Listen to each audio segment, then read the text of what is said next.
Okay, folks, which one do you like better? This Silver Eagle here? I know it has a little bit of toning on it, a little bit of maybe milk spot looks to it. It can't be removed. Or do you like this one? This is a painted. The reverses are the same, but the obverse on the right that has been painted. This one here was at one time. This one looked like this one.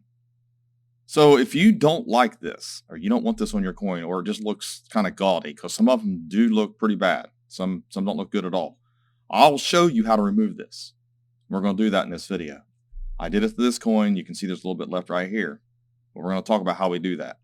My name is Daniel, and you are watching Coin Help You. Thanks for watching my latest video. And before we do this demonstration of restoring a Silver Eagle back to its original state, I wanted to introduce to you the ones that don't know this, or maybe you forgot about it, my Coin Help You community. If you need help with coins, want to talk about coins, ask questions, come over here to Coin Help You community and post an image or just post your question and we'll talk. Love to discuss things over here on the Coin Help You community. And here's my website, portsmouthcoinshop.com. Now, folks, I do have ads on the help community. I don't have ads on my Portsmouth Coin and Currency site, but these are all small town, family-owned business here. This is just me.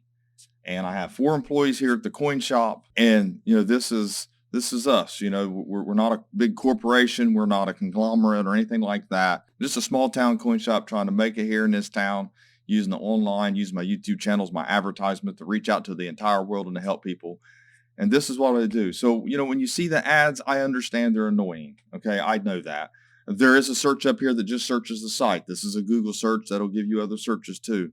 I try to provide as much information as I can, as much help as I can. And you can come up here to this link here and it'll take you to the directions on how to post here and our rules. We have a few rules. We have to have certain things we need so we can help you out. So yeah, if you get a chance, check out Coin Help You community and Portrait Coin and Currency. And that's why I do these instructional videos. I'm trying to help people out. And in the process, I'd like to make a living at doing something that I love dearly. And I do love this hobby very much. I love everybody that watches my videos. I mean, I appreciate every view, every comment. I appreciate all the business. I just want everybody to know that. What I'm doing is I have a little 100% acetone. You can buy it for $1 or $2 at the dollar store. It's nothing. And some Q-tips. And first, I want to say this. When I'm using a Q-tip on this coin, I am using a little bit of pressure. It will not harm this coin. And moving around the paint or debris will not harm this coin either. We can look underneath the microscope to prove that, but you can see it's starting to remove it as we talk. And it will remove this. It takes a little while. It'll take about 4 Q-tips, maybe 3 to really get it off there. But it will start to remove all of this. And you do have to apply a little bit of pressure, and you want to liberally put this on the coin. Now, you might be able to dip the coin, and maybe it'll disappear overnight. I prefer this method. I think this method is a lot quicker, and it really when it starts getting thinner, because some of this has got enameled, kind of like maybe a glossy finish on it. It seems like it. Maybe it doesn't. Maybe it's just glossy paint, but it will start to remove. And as you can see, it is removing it.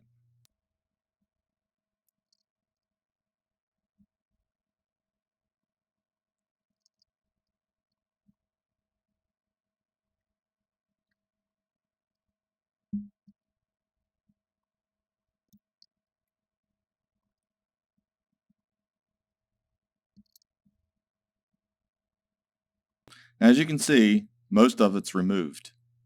You need to move the coin in different directions as you're doing this and as you're applying pressure so you can get into the nooks and crannies of the coin's design.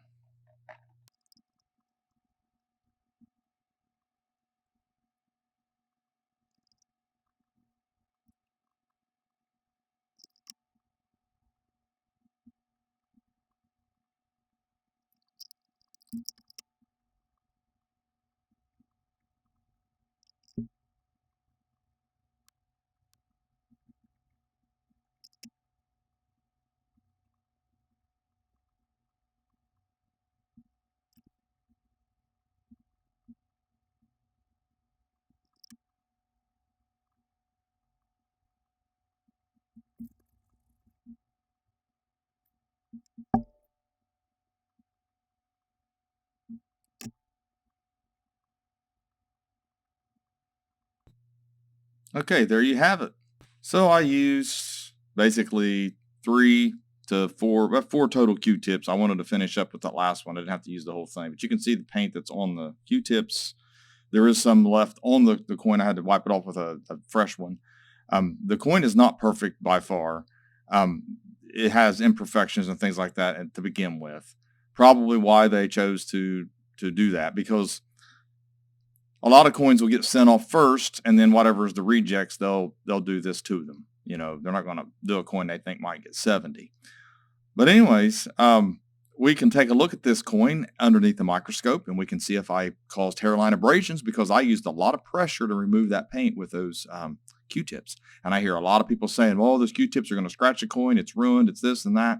Well, let's take a look underneath the microscope and find out. As you can see, this is the coin that I removed the paint from, okay? And you can see a little bit of the remnants right here of the paint still. So I didn't get everything off yet. I'll still have to work on it. And maybe I need to put it in an acetone bath for a while to soften it up and it'll remove a little bit better. Maybe I need to use a paper towel. But here you can see the reading marks on the neck there.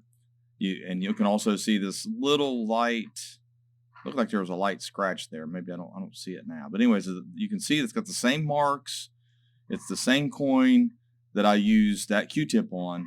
And you can definitely, and we'll use a little bit more light on this thing here. And you can see a little strike through, which is very common on these, like a little bristle or something like that. Another reeded edge contact mark. So this coin wasn't going to grade high to begin with. It looks like a 67 coin, or not MS67 to start before they did this. So you can see remnants of the paint still on there. I didn't catch it all because it's small. It's hard to see. You can also see something down here, which is probably just for me. It's another probably little strike. There's just little imperfections on the coin. You can see it under the microscope. You'd never see some of this with a naked eye.